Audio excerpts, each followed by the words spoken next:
Hello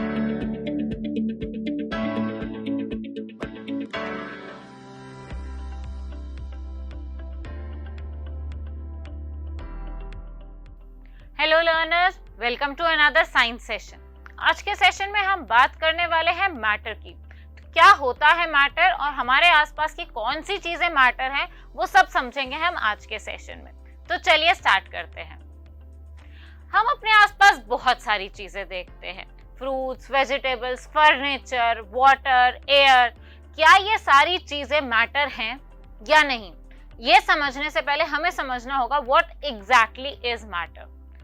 So matter is anything that has mass and occupies space। ऐसी कोई भी चीज जिसका कुछ मास हो एंड जो स्पेस ऑक्यूपाई करते हो या फिर जिसका वॉल्यूम हो, वो मैटर होता है।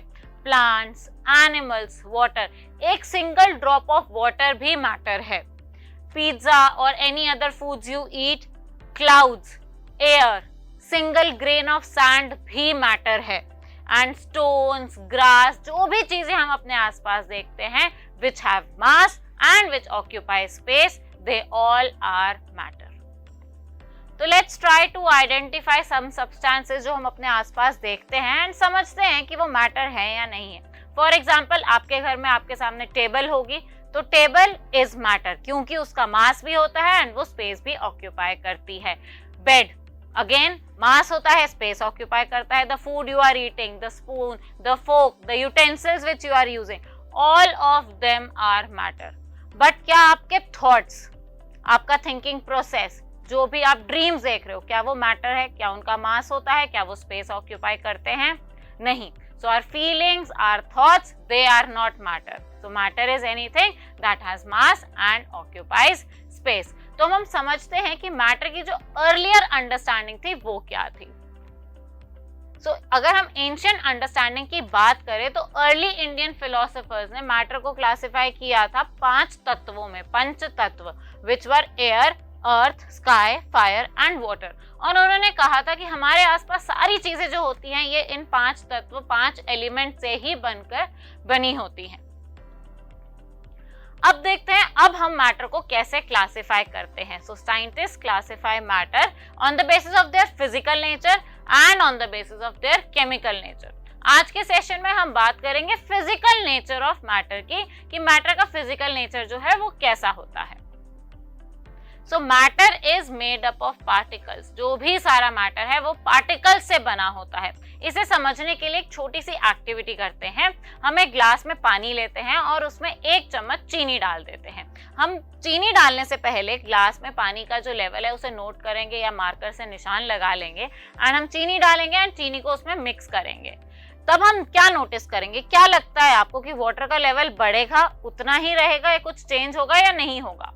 वाटर का लेवल चेंज नहीं होता है क्योंकि जो वाटर है वो भी पार्टिकल्स का ही बना है, जो शुगर है वो भी पार्टिकल्स की ही बनी है एंड वाटर के पार्टिकल्स के बीच में जो स्पेसेस होते हैं वो स्पेसेस शुगर के पार्टिकल्स ऑक्यूपाई कर लेते हैं। So this shows that matter is made up of particles. तो जितनी सारी चीजों को हमने अभी मैटर बोला था, मैटर क्लासिफाई किया था, वो सब पार्टिकल्स की ही बनी होती हैं। बट ये पार्टिकल्स कितने छोटे होते हैं? क्या हम इमेजिन कर सकते हैं? क्या हम देख सकते हैं या कोई एक्टिविटी से हम शो कर सकते हैं कि ये पार्टिकल्स कितने छोटे हैं? Now let's understand. ये जो पार्टिकल्स होते हैं ना, ये बहुत छोटे होते हैं।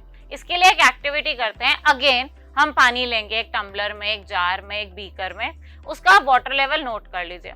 लेट्स से 100 ml हमने पानी लिया है, उसके अंदर मैं इंक के कुछ ड्रॉप्स डाल दूंगी। अब पानी अगर मैंने ब्लू इंक डाला है तो सारा पानी ब्लू हो जाएगा। अब मैं क्या करूंगी, उसमें से थोड़ा सा पानी लेके उसको किसी और यूटेंसिल में, किसी और टम्बलर में मैं ट्रांसफर कर दूंगी एंड उसमें और पानी डाल दूंगी। आपको क्या लगता है क्या होगा? क्या इंक का कलर जो है वो चला जाएगा क्योंकि मैंने उसमें और पानी डाल दिया है, या रहेगा, सेम टू सेम रहेगा या कम हो जाएगा? इंक का कलर रहेगा बट वो हमें थोड़ा सा लाइटर दिखाई देगा and I can continuously do it. मैं ऐसा करती जाऊंगी, मैं थोड़ा थोड़ा पानी लेके अपना यूटेंसिल चेंज करती जाऊंगी, देन ऑल्सो मुझे उस पानी में इंक का कलर दिखाई देगा क्योंकि इंक के जो पार्टिकल्स थे उन्होंने पानी के बीच में स्पेसेस ऑक्यूपाई कर लिया है। वो इतने छोटे पार्टिकल्स हैं कि मैं कितना भी उस पानी को डाइल्यूट करती जाऊं, कोई ना कोई पार्टिकल हमेशा उस वाटर में रह ही जाएगा।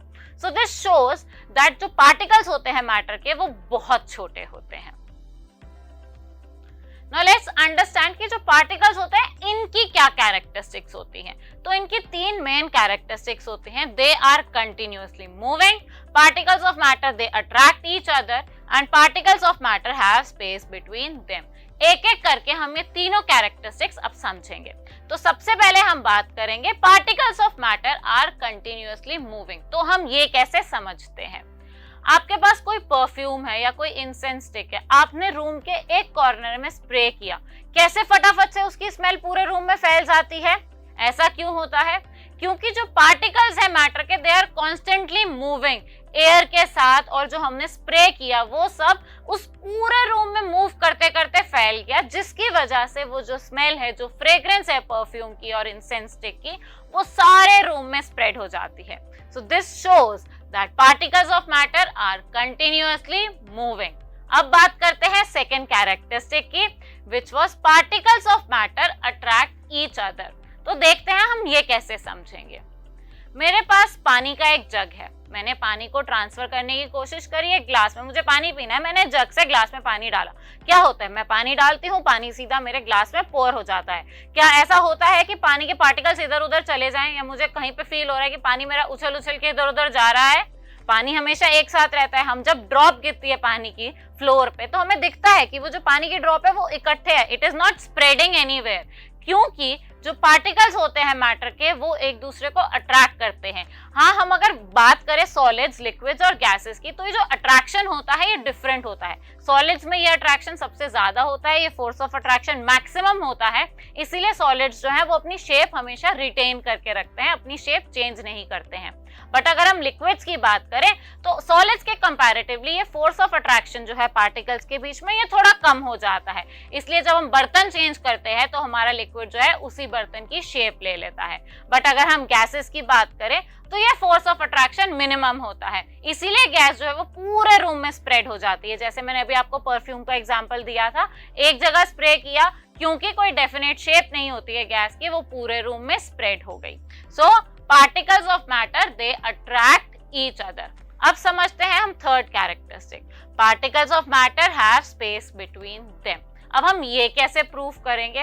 रिमेंबर जो हमने फर्स्ट एक्टिविटी करी थी, हमने पानी का ग्लास लिया था और उसमें शुगर डाली थी एंड हमने पानी का लेवल नोट किया था। उसी एक्टिविटी से हम ये कैरेक्टरिस्टिक भी समझ सकते हैं। हमने पानी लिया एक बीकर में, हमने पानी का लेवल नोट किया, उसमें हमने शुगर डाली 1 चम्मच एंड अगेन हमने पानी का लेवल नोट किया, तो हम नोट करेंगे कि पानी के लेवल में कोई चेंज नहीं हुआ। क्यों? क्योंकि वाटर के पार्टिकल्स के बीच में जो स्पेसेस थे वो शुगर के पार्टिकल्स ने ऑक्यूपाई कर लिए। अगर वाटर के पार्टिकल्स के बीच में स्पेसेस नहीं होते, वो कंटिन्यूअस होता, तो शुगर उसके बीच के स्पेसेस ऑक्यूपाई नहीं कर पाती। So this shows that particles of matter have space between them. So I hope आप सबको फिजिकल नेचर ऑफ मैटर समझ में आया होगा एंड उसके पार्टिकल्स की कैरेक्टरिस्टिक्स भी समझ में आई होंगी, because now it's time for an activity. So you have to understand the nature of particles through this activity. सबसे पहले आपको लेना है शुगर और पानी और सॉल्ट या शुगर, एंड उसके बाद परफ्यूम या इंसेंस को स्प्रे करना है, and you have to write these 3 questions and you have to answer these 3 questions. What did you observe? What does it prove? And why this is important? हम इस activity से क्या समझ सकते हैं about nature of matter? So आज के session के लिए इतना ही। हम फिर से मिलेंगे मैटर के एक और सेशन में। Till then, thank you. Keep learning.